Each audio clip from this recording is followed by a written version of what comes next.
கெஞ்சிய விஷால். வெளியேறும் முன் காதில் என்ன சொன்னார் அன்ஷிதா? பிக் பாஸ் 8ஆம் சீசனிலிருந்து இந்த வாரம் அன்ஷிதா எலிமினேட் ஆனார். ஜெப்ரி வெளியேற்றப்பட்ட நிலையில் இரண்டாவதாக அன்ஷிதா எலிமினேட் ஆவதாக விஜய் சேதுபதி கார்டு காட்டி அறிவித்தார். அவரும் மகிழ்ச்சியாக எல்லோரிடமும் விடைபெற்றுக் கொண்டு கிளம்பினார். அன்ஷிதா கிளம்பும்போது விஷால் தனது செயின் ஒன்றை அவரிடம் கொடுத்து, இதை யாருக்கும் நான் கொடுத்ததில்லை, நான் உனக்காக கொடுக்கிறேன் என கூறினார். அன்ஷிதா கிளம்பும்போது தன்னிடம் அந்த விஷயத்தை சொல்லு சொல்லு என கேட்டுக்கொண்டே இருந்தார். அவரும் விஷால் காதில் எதையோ கூறினார்.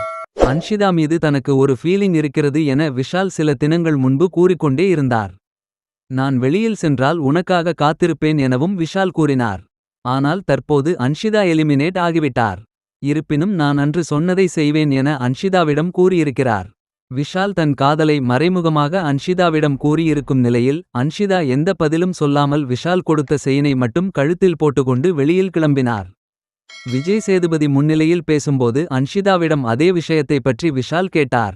பொறுமை அவசியம். நல்லா விளையாடு பாத்துக்கலாம் என மட்டும் பதில் சொன்னார் அன்ஷிதா.